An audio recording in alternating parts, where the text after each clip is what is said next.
Laker fans, the NBA draft is over. It's time for NBA free agency, but we got to at least talk about what happened in the 2019 NBA draft because honestly, the Lakers got a little bit more busy than most people thought. So let's break it down for you right here on Chat Sports. Of course, they traded their first round pick, which was number 4 overall, to the New Orleans Pelicans for Anthony Davis, which I believe we all can agree was more than worth it. And then, all of a sudden, they trade into the second round and select Talen Horton-Tucker with the 46th overall pick. And right after the draft comes to a close, the Lakers are like, hey, let's start signing some undrafted free agents, and that's what they did. But let's talk about their first pick, their only pick, Talen Horton-Tucker out of Iowa State. Incredible wingspan. I mean, just absolutely ridiculous. He's a freshman. He is one of the youngest players in this draft, and he's got a ton of upside. I mean, there's a lot of room to work with Talen Horton-Tucker. He actually never worked out with the Los Angeles Lakers, but he is a Clutch Sports client, of course, with Rich Paul, so that automatically helps you get in good with the LA team. Now, 11.8 points per game, 4.9 rebounds, 2.3 assists, and then only 30.8% in his only season at Iowa State. His shooting could definitely go up. I think some time in the G League may do him well, but he really won't spend that much time there. I'm excited about Talen Horton-Tucker in LA, and honestly, this is one of the biggest reasons why. He's 6'4", so, there you could go with shooting guard, small forward, whichever way you kind of want to go with him. He's 235 pounds with 8.4% body fat. Once he gets into an NBA locker room, into an NBA gym, he's going to start to slim down, lose some of that weight. But the wingspan is one of the most unique height to wingspan ratios we have ever seen. 6'4", with a 7'1" wingspan. It's absolutely ridiculous. I love that the Lakers traded late into the second round and picked up this guy out of Iowa State. I'd be excited if I were you. I mean, look, 11.8 points per game and the 4.9 rebounds aren't exactly going to wow you, but it's the intangibles and it's his upside that are. It's what you get excited for. And so how did they do it? Well, again, they didn't have a second-round pick, but they got their way in there. Talen Horton-Tucker was falling. The Lakers said, hey, that's our guy. Let's go get him. So they traded a future second-round pick, next year's, and, of course, cash considerations, one of the best players in the draft, for the 46th overall pick. Swapped that with the Orlando Magic and went and got Iowa State's Talen Horton-Tucker.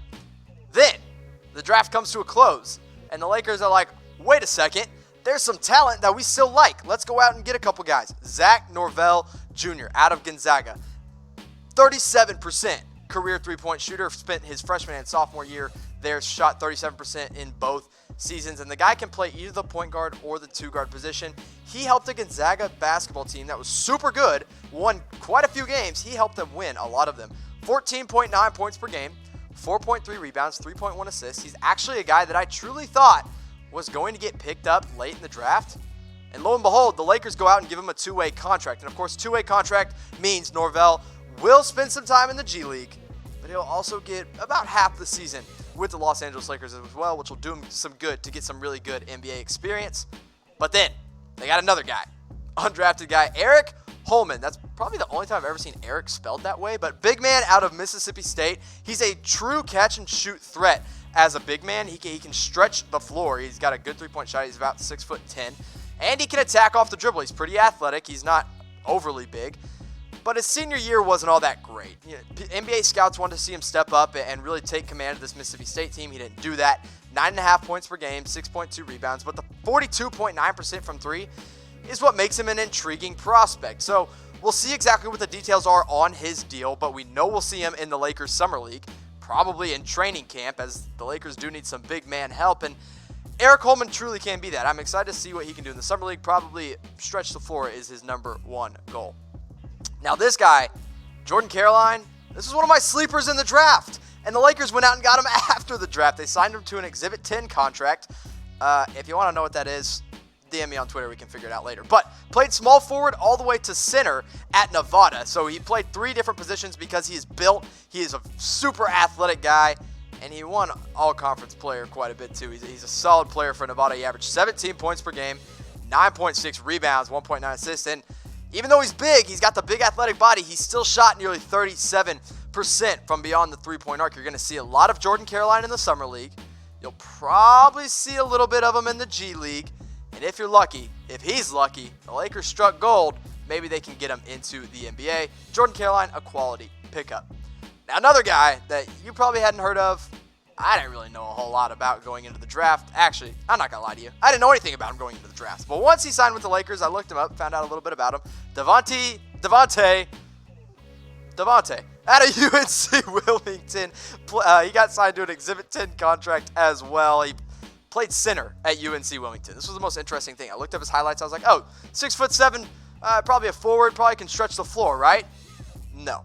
This guy played center in college at 6'7", 15.2 points per game, 12.3 rebounds, and then none of his other numbers really stuck out to you. I almost put in his senior year that he shot 100% from three, because he did. 1 for 1. He shot 1 3 all 4 years in college, and he made the one. So he's a 100% three-point shooter. I guess that's a plus. So let's look back at what the five guys that the Lakers did pick up in the draft and post-draft. Talen Horton-Tucker at 46 traded their way up to get him. Zach Norvell Jr. signing a two-way deal. I love that. I do think he will be able to get in on an NBA roster. ARIC Holman, Jordan Caroline, and then Devontae out of UNC Wilmington are the three guys there at the end. Devontae Kaycock. That's who it is. The Lakers, of course, here's what they did with the draft. I love it. They got Horton-Tucker, and then they got Norvell Jr., who I think was a really good pickup after the fact. So what do I grade it? I'm giving it an A. I think it was really solid all around for the Lakers. Getting Horton-Tucker in at 46 is low risk, high reward. If the guy can meet his ceiling, if he can continue to improve his body and three-point shot, he's going to be a role player at the next level, and potentially, hopefully, for the Los Angeles Lakers. I'm going to give it an A. That's not what I think. It's not about what I think. It's not about what we do here at Chat Sports. It's about Laker Nation. We want to know what you give the Lakers draft grade. A, B, C, D, or F. Also include those undrafted free agents in there. But now let's get around to some free agency rumors, because we've officially turned the page from the draft. We're looking ahead. This is all that matters if you're a Lakers fan. Nikola Vucevic might be a target for the Lakers this summer. Adrian Wojnarowski says if Orlando can't bring him back for a max contract because he is an all-star, that's probably what he'll demand, then the Lakers are going to be a team that are definitely going to be interested. Now, he was named to an all-star team this past season. First time, absolutely deserved it, but he had a really bad showing in the NBA playoffs. It wasn't pretty for Orlando, so I guess there's a small chance he could get less than the max, but I wouldn't count on it because his stats last season were absolutely stellar for the Orlando Magic, who did make the playoffs. 20.8 points per game, 12 rebounds, 3.8 assists, and this guy is the definition of a stretch five. 36.4% from beyond the three-point arc. His best shot is from the top of the key. I do love Nikola Vucevic, and I do love him for the Lakers, but I don't know if I love him for the max, but that's okay, because there's other teams chasing as well. The Dallas Mavericks expected to have some interest because there's some connection there with Porzingis and Luka Doncic. The Celtics are another team that will jump on it if the Magic do not give him the money he wants. But in all reality, the Magic do want to bring him back. I'd expect him to get a max contract there and stay in Orlando. But if he doesn't, then the Lakers might get lucky and have him as their starting center next season. And he basically does everything that Anthony Davis doesn't do, and Anthony Davis does all the things that Nikola Vucevic doesn't do. So you get those two as your starting front court, along with LeBron James, and really that's all that matters, right? Well, you also get Kyle Kuzma, who's an 18.7 point per game scorer, and I put Rajon Rondo in there at the starting point guard. We actually have no idea who's going to start at point for the Lakers quite yet, but this starting five is pretty scary.